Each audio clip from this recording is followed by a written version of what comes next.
and KGFX, members of the Dakota Radio Group.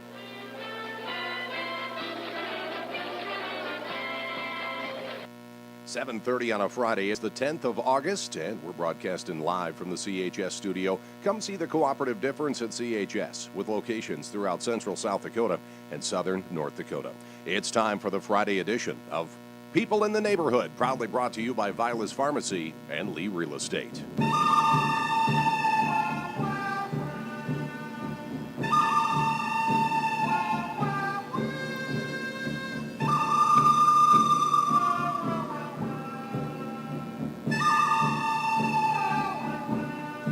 We got the mayor in the house, Steve Harding. Good morning, sir. How are you? Good morning, Scott. Just fine this morning. Beautiful August day, and it's a Friday. Is that the smoke from Canadian fires out there? What is going on? I think it is, yeah. Definitely when I walked out this morning, you could definitely see the haze and smell it, too. Our neighbors to the north up there in North Dakota, they've got air quality warnings going out right now because of this stuff. Anybody with any breathing problems or issues are supposed to stay inside. Yeah. Yeah, it's definitely out there. So those must be some big fires. I hope they get control of them. That's for sure. Well, let's talk about Pierre, South Dakota. New digs for the office, first and foremost. You bet we do, Scott. We've moved into the new City Hall up on Patron Avenue, right there behind the Northridge Plaza up there. You know, and just a quick little bit of history on city halls from the past. You know, back in the 1800s, the city commission, and up till 1927, actually, they kind of moved around. They met downtown, they met in the city attorney's office, and they met in the basement of a bank, and kind of moved around downtown. Then in 1927, they actually moved into the old firehouse, which at that time was down by where the firehouse currently is, down by across from Richie Z's down there, the old VFW place. So they met in there for a while, and then in 1927 they bought the commercial bank, which at that time was down by where Fisher Rounds is at currently. Okay. So they met in there, and then towards about 1950, then they decided they needed a new city hall. So they started putting some money aside, anticipating that they were going to build a place. And then in about 57 or so, 58, they started building where the old city hall is now, where it was at for years, where everybody's, where I started my local government career down there, across from Wagner Autos down there. And so, in 1959, that was completed and City Hall moved into there. So that building's been there for practically 6 decades, about 60 years. And so now we moved up there, and it's just been a great move. I think that as far as the public goes, I think it was pretty seamless. It was a lot of paddling under the water for City Hall.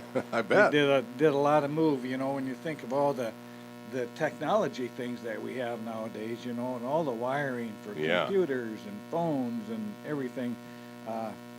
It's really quite a move on the technology end of it.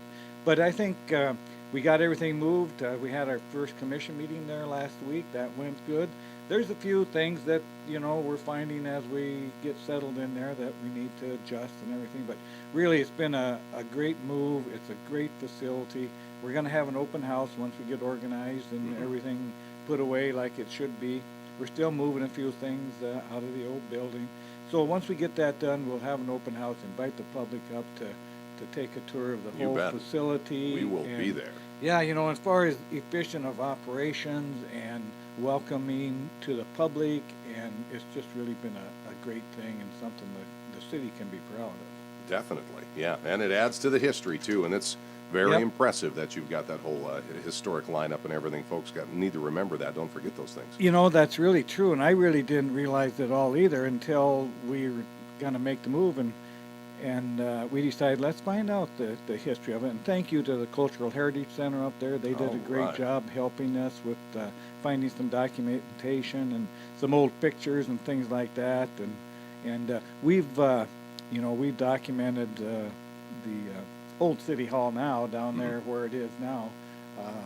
We've taken pictures of that, so historically we've got those Good deal. 30, 40, 50 years from now, and Mhm. people want to look back, who knows what'll be there. We do intend on selling that entire block with the building. The city's not going to tear the building down.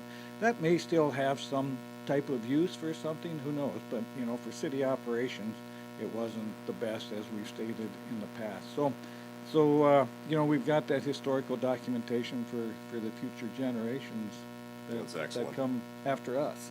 Well, great. We'll be looking forward to the open house, and lots of work and new things and renewals and changes and different things going on throughout the early spring and summer for Pierre, South Dakota, and the airport. Yeah. Some name changes out there. It is, that Aerodynamics Incorporated, ADI, have been serving the city of Pierre with, round-trip air flights to Denver. That company has been purchased by a gentleman out in California, and the new name now is California Pacific. Okay. So you won't be seeing, ADI anymore as of September 1st. Okay. And what's really neat about that is that they're going to have their own reservation system. They're going to have their own, customer service people. So, Nice. and an 800 number that you can call and talk directly to a California Pacific representative. Mm-hmm. You'll be able to go out to Travelocity and to make reservations. It'll just be a lot easier for ticketing. You'll be able to get electronic tickets, and Nice. yeah, it'll really be nice. And one of the things people ask is, well, what about the baggage checking? Well, they don't have an interline agreement at this time. However, they are working that very diligently. And so if you fly to California and you need to switch planes at Denver, you still have to, if you check baggage, you still have to go get your baggage and come back through with your bags. They are, like I say, that interline agreement, then they will, once they get that, then you can check your bags all the way through and don't have to do that. Okay. And they have to partner with another airline, and there's several that are interested, and now that they have, after September 1st, will have their own reservation system, it'll make it that much easier to work with a bigger Sure. airline like Delta or American to get that interline agreement. Then that will really provide great service to our Heck yeah. community. Pierre's very fortunate to have a rural carrier. There's lots of rural areas that don't have any type of carrier. We've That's got right. that essential air service contract, and that's huge to have ADI, now California Pacific, with that route. So Sure. we're fortunate to have that. They've done a great job. There's been times, where they've had to, due to whatever reason, whether it's mechanical or weather, that they have had to cancel flights, and we understand that's very frustrating for Pretty sure. rare though for them. It has been. You look at overall, 90% of the times they've been, matter of fact, for July, they had 0 cancellations. Nice. And 90% of the times, their arrivals and takeoffs were within 5 minutes of the time. So that's awful good. Even the major airlines have some Yeah, they can't do disconnects that, now yeah. and then, So we're really looking forward. I think you're going to see that continual improvement with California Pacific. It's a great thing for our community. So Nice. looking forward to that. All right. We're also going to talk budget and some construction too this morning. Yeah, budget, we kicked that off last week. We kind of gave the citizens of Pierre a snapshot of where we're at budget-wise. By state law, we have to have, all municipalities have to have their budgets completed by October 1st. All right. So we've been working on it before, way before we presented it to the public, but we're about $2.5 million gap currently from our projected revenues and our operational costs. And, that's a lot of money, but, in my 10 years of local government, there's been times when we've been $7 or $8 million gap. So, Okay. so 2.5, we've really been working very hard. The city staff and the commissioners have worked very hard to really look at, okay, the needs and the wants, and what do we need to provide the service to the citizens of Pierre, realistically. And we've shortened our outlook. Before we were looking at, maybe 10 or 15 years out for projects. We've shortened that up to where, we're looking at 5 years for really needs, and what can we realistically get accomplished during that time. And I think that's helped really put a good focus and a good look on really what our operational needs are. Yeah. So we'll be having work sessions, and the public's those are open to the public, and you'll be seeing more during commission meetings on the budget as we go through the process. So Good deal. that time of year. Yep. That's for sure. And construction, that's always seems to be rolling, that's for sure. How are we doing on it? Yeah, that's we've done some big projects this year, and it's caused some traffic disruptions. I'd like to thank the public for their cooperation and their patience, because there's a couple of them there due to circumstances. We had to have Governor's Drive and the top of Harrison closed at the same time. That wasn't planned, but just due to the circumstances, we had a couple rain days. The line up at the top of Harrison was way deeper than what we thought it was. By the time we got that exposed and dug under, we had to go way deeper than we thought. And so the availability of the asphalt machine and all of those things played into that. 4th Street is all paved now. If you've been Nice. up there, yeah, from Euclid to Garfield, that's all new pavement there. We'll be getting that striped. Up there, we've got two major projects yet that we're going to be finishing up here, and then they'll pretty much complete our construction for this year. We'll be going back and filling, paving the places where we've had to repair a water leak or something like that. But up on Pleasant Drive, just past the United Methodist Church up there, we're still putting a water line in there. We'll be getting that finished up and paving that. And then the other one is over by Buchanan School, on Capitol Avenue, from there to Garfield. And if you've ever driven on that road, that needed some work for That's sure. right. So we'll have that paved within before school starts. And those two projects, once we get those done, will pretty much tie up our construction Wrap season. up the season then. One thing I do want to mention too is the drop box, the city drop box, was always in the parking lot there by the old city hall. Yes. Now we will have a new drop box up at the new city hall up on Patron Avenue, and we will still have a drop box downtown. And currently it's in the alley right there behind the federal building. Okay. So you can still pull through there, and that alley is it was full of potholes and pretty rough. We tried to kind of patch that up over the summer. We finally got that milled and paved now, so that's realizing that they'll get a little more traffic. We slipped that in, found some money to get that done. So for the public, there's still a drop box downtown that you could use.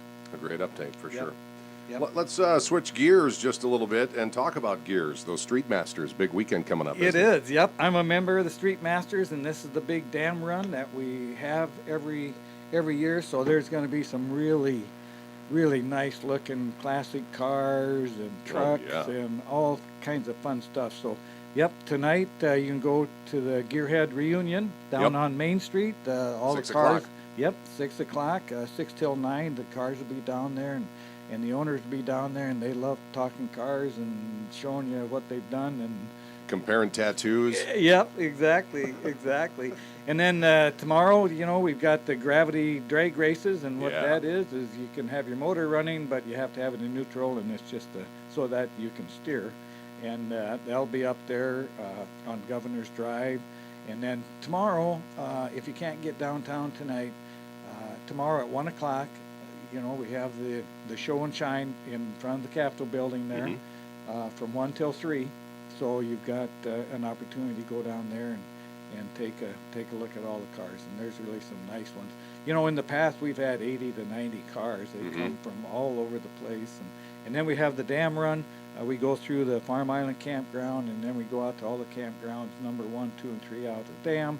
And then the Game Fish and Parks and Corps of Engineers host us at the Oahe Marina parking lot there, and they serve ice cream floats to everybody. Yeah. So the public's welcome to Watch the come upholstery. and attend. Watch the upholstery. Yep, that's right.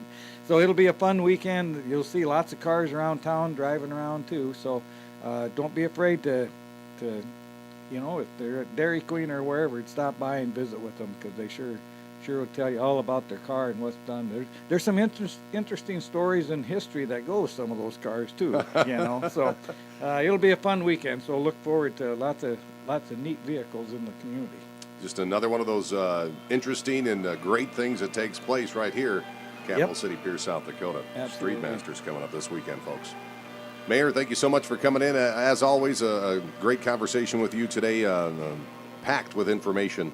As always, have a great weekend, sir. Look forward, and thank you for the opportunity. It's a good opportunity for the public to get to know what's going on in city government. You got it. Have a great weekend. Stay cool. Yep, you too. Thank you. That's People in the Neighborhood, brought to you by Lee Real Estate and Vilas Pharmacy.